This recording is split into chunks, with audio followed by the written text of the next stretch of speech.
আসসালামু আলাইকুম। বাংলা সংবাদে সবাইকে স্বাগত জানাচ্ছি। আমি চিন্তিয়া হক। শুরুতেই সংবাদ শিরোনাম। হাসিনার পতন ঘটলেও চূড়ান্ত বিজয় এখনো আসেনি বলছেন হাসনাত আব্দুল্লাহ। জানাবো সংস্কার চাওয়া জামায়াত এখনই নির্বাচনের প্রার্থী ঘোষণা করছে কেন। রমজানকে আয়ের মাস বলে মনে করে ব্যবসায়ীরা বলছেন স্বরাষ্ট্র উপদেষ্টা। এবং সর্বশেষ জানাবো শেখ হাসিনাকে হত্যা চেষ্টা, ফাঁসির 9 জন সহ সব আসামি খালাস। এতক্ষণ শুনছিলেন সংবাদ শিরোনাম, এবারে বিস্তারিত। হাসিনার পতন ঘটলেও চূড়ান্ত বিজয় এখনো আসেনি বলছেন হাসনাত আব্দুল্লাহ। বাংলাদেশ থেকে ফ্যাসিবাদী শেখ হাসিনা সরকারের পতন ঘটলেও এখনো চূড়ান্ত বিজয় আসেনি বলে মন্তব্য করেছেন বৈষম্য বিরোধী ছাত্র আন্দোলনের আহ্বায়ক হাসনাত আব্দুল্লাহ। তিনি বলেছেন, আমরা পুরো ফ্যাসিবাদী রাষ্ট্র ব্যবস্থার মধ্যে শুধু হাসিনা এবং গণভবনের পতন ঘটাতে পেরেছি, কিন্তু গণভবনের সঙ্গে রাষ্ট্র উপাদানের অন্যান্য যেই বিষয়গুলো রয়েছে সেগুলোর বিলোপ ঘটাতে পারেনি এবং এই ভূখণ্ডের মানুষের দীর্ঘদিনের লড়াইয়ের চূড়ান্ত বিজয় অর্জন করতে পারেনি। হাসনাত আব্দুল্লাহ বলেন, আমরা শেখ হাসিনার নেতৃত্বে গড়ে ওঠা আমি ফ্যাসিবাদী সরকারের পতন ঘটিয়ে ছাত্র জনতার সরকার প্রতিষ্ঠা করেছি। একই সঙ্গে আমরা ফ্যাসিবাদী আওয়ামী লীগকে হটাতে সক্ষম হলেও আমাদের রাষ্ট্র কাঠামোতে বিদ্যমান ফ্যাসিবাদী যে উপাদানগুলো রয়েছে সেগুলোর সম্পূর্ণ বিলোপ ঘটেনি। গণঅভ্যুত্থানে আমাদের এক দফা ছিল ফ্যাসিবাদের বিলোপ, নতুন রাজনৈতিক বন্দোবস্ত, নতুন রাষ্ট্র কাঠামো গঠন, গণতন্ত্রকে প্রাতিষ্ঠানিক রূপ দেওয়া এবং সাম্য মানবিক মর্যাদা ও সামাজিক সুবিচারের বাংলাদেশ গড়ার জন্য এখনও আমাদের কাজটি অসমাপ্ত রয়ে গেছে।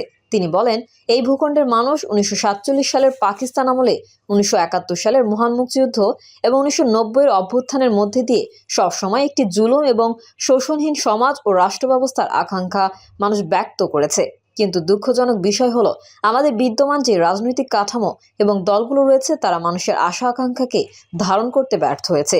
একই সঙ্গে তারা গণমানুষের এই গণ আকাঙ্ক্ষাকে বাস্তবে রূপ দিতে ব্যর্থ হয়েছে। হাসনাত আরও বলেন, 2024 সালের ছাত্র জনতার রক্তের বিনিময়ে আরেকবার এদেশের মানুষের সামনে গাঠনিক মুহূর্ত হাজির হয়েছে।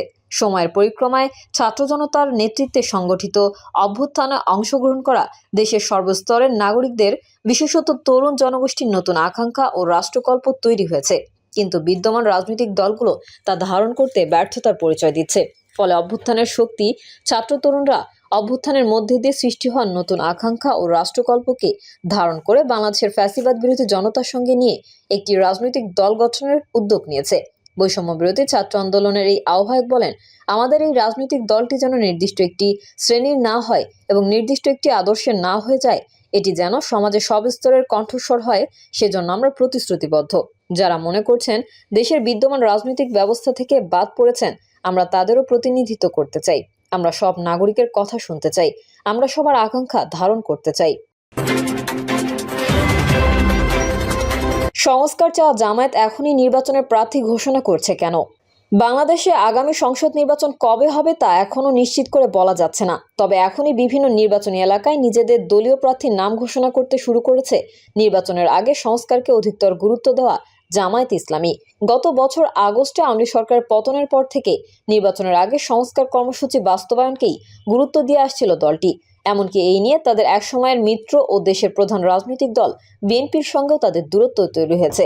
জামায়াত ইসলামী সেক্রেটারি জেনারেল মিয়া গোলাম পরোয়ার বলেছেন, দলীয় প্রস্তুতির অংশ হিসেবে তাদের দল যোগ্য প্রার্থী বের করতে একটি বাছাই প্রক্রিয়ার মধ্যে রয়েছে। তবে কেন্দ্র থেকে আমরা এখনো আনুষ্ঠানিকভাবে দলের প্রার্থীদের নাম ঘোষণা করিনি বলছিলেন তিনি। পাশাপাশি দেশজুড়ে দলীয় ইউনিটগুলোকে সক্রিয় করে সাংগঠনিক কর্মকাণ্ডে গতিশীলতা আনতে দেশের বিভিন্ন জেলা সফর করছেন দলটির আমির ডক্টর শফিকুর রহমান। এসব সফরে কর্মী সভা সহ বিভিন্ন কর্মসূচিতে তিনি অংশ নিচ্ছেন। জামায়াতের রাজনীতির পর্যবেক্ষক ও দৈনিক নয়া দিগন্ত পত্রিকার ভারপ্রাপ্ত সম্পাদক সালাউদ্দিন বাবর বলছেন, নির্বাচনী এলাকাগুলো সম্ভাব্য প্রার্থীর নেতৃত্বে দলীয় অবস্থান সুসংগত করা এবং জনগণের আরও কাছে পৌঁছানোর চেষ্টার অংশ হিসেবেই জামায়াত প্রার্থী ঘোষণা করছে। একজনকে সামনে রেখে স্থানীয়ভাবে সংগঠনকে শক্তিশালী করাই তাদের মূল উদ্দেশ্য। আবার ঘোষিত প্রার্থী নিজের যোগ্যতা, দক্ষতা ও জনপ্রিয়তার প্রমাণ রাখতে পারেন কিনা সেটিও দল যাচাই করতে পারবে বলছিলেন তিনি। প্রসঙ্গত 2014 ও 2024 সালের নির্বাচনে অংশ নেয়নি বিএনপি ও জামায়াত সহ অনেক রাজনৈতিক দল। 2018 সালের নির্বাচনে জামায়াতের 22 জন প্রার্থী ধানের শীষ প্রতীক নিয়ে নির্বাচন করেছিলেন। এর আগে 2001 সালে বিএনপির নেতৃত্বাধীন 4 দলীয় জোটের অংশ নিয়েছিল বিএনপি। 2/3 বেশি আসন পেয়ে ওই জোট তখন ক্ষমতায় গিয়েছিল। তবে এককভাবে জামায়াত সবচেয়ে ভালো ফল করেছিল 1991 সালের নির্বাচনে। সেই নির্বাচনে 18টি আসন পেয়েছিল দলটি। তখন জামায়াতের সমর্থন নিয়েই সরকার গঠন করেছিল বিএনপি। বাংলাদেশে আগামী সংসদ নির্বাচন কবে হবে তা নিয়ে নির্বাচন কমিশন এখনো কোনো সিদ্ধান্ত নিতে পারেনি। তবে প্রধান উপদেষ্টা অধ্যাপক মোহাম্মদ ইউনূস জাতির উদ্দেশ্যে দেওয়া এক ভাষণে সম্ভাব্য সময়সীমা হিসেবে চলতি বছরের শেষে কিংবা আগামী বছরের শুরুর কথা উল্লেখ করেছেন। অথচ সেই সম্ভাব্য নির্বাচনকে সামনে রেখেই দেশের 6টি জেলায় অন্তত 32টি আসনে এখন পর্যন্ত জামায়াতের পক্ষ থেকে সম্ভাব্য প্রার্থীদের নাম ঘোষণার তথ্য পাওয়া গেছে।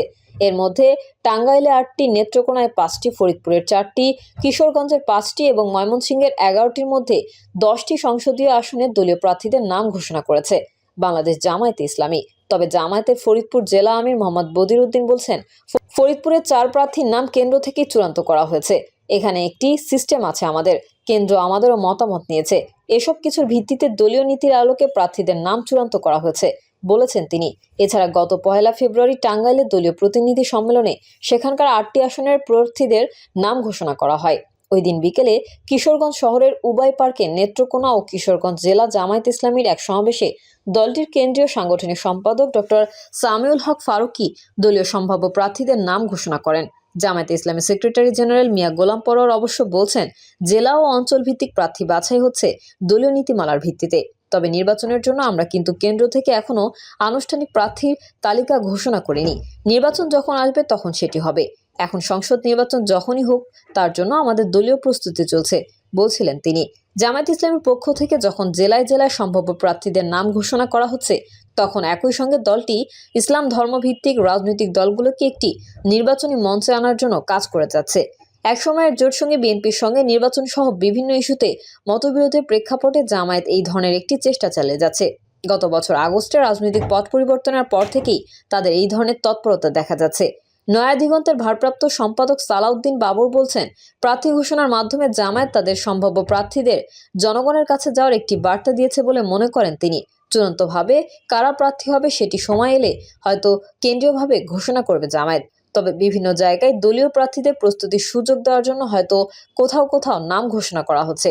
তারা হয়তো দলকে প্রস্তুত করবেন স্থানীয়ভাবে, কিন্তু শেষ পর্যন্ত কারা প্রার্থী হবেন তা আসলে নির্ভর করবে তখনকার রাজনৈতিক পরিস্থিতির ওপর বলেছিলেন তিনি।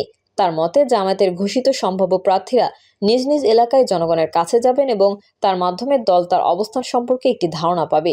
যদিও অধ্যাপক মোহাম্মদ ইউনূসের নেতৃত্বাধীন বর্তমান অন্তর্বর্তী সরকার ক্ষমতায় আসার পর থেকে এই নির্বাচন নিয়েই দূরত্ব তৈরি হয় জামায়াত ও তার সাবেক মিত্র বিএনপির মধ্যে। বিএনপি শুরু থেকেই দ্রুত নির্বাচনের দাবি করলেও জামায়াত নির্বাচনের আগে সংস্কারের কথা বলে আসছে।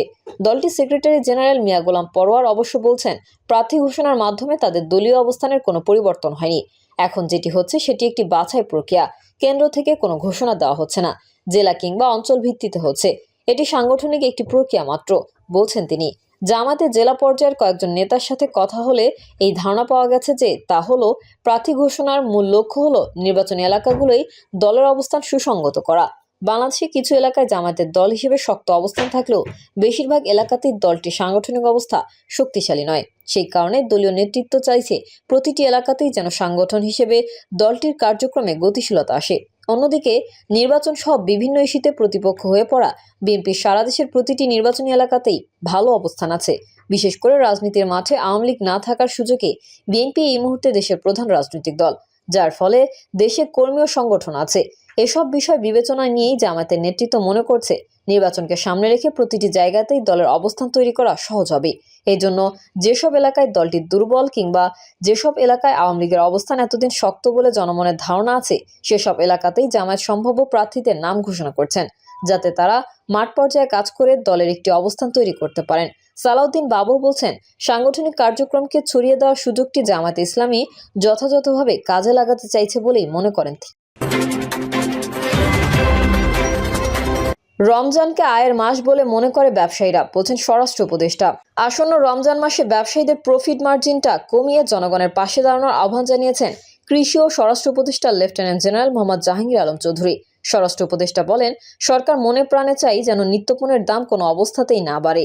আপনারা যদি অন্যান্য দেশের সাথে তুলনা করেন, আমাদের দেশে দেখেন যেমন খ্রিস্টানরা তারা তাদের ক্রিসমাসের সময় জিনিসপত্রের দাম কমিয়ে দেয়, অন্যান্য ধর্মের মানুষরাও দাম কমিয়ে দেয়, কিন্তু আমাদের ব্যবসায়ীরা ভাবে যে এটাই বুঝি তাদের আয়ের মাস। এটা আপনাদেরকেই বলতে হবে যে তোমরা এই সময়ে লাভের পরিমাণ কমিয়ে জনগণের পাশে দাঁড়াও। এটা কিন্তু একটা বড় ধরনের সওয়াব হবে। রমজানের সময় সবজির একটু ট্রানজিট পিরিয়ড হবে জানিয়ে তিনি বলেন, সিজনাল সবজি যে শেষ হয়ে যাবে, খামারের সবজি আসবে, এই ট্রানজিট পিরিয়ডটার দিকেও একটু খেয়াল রাখতে হবে। এই শীতকালীন সবজিটা প্রিজার্ভ করার জন্য নতুন একটা কোল্ড স্টোরেজ করার চিন্তা ভাবনা করা হচ্ছে। কন্টেনারে যেন 6 মাস থেকে 8 মাস ফুলকপি, বাঁধাকপি, শালগম, গাজর রেখে দিতে পারে, সেটা নিয়ে আমাদের একটা চিন্তা ভাবনা আছে।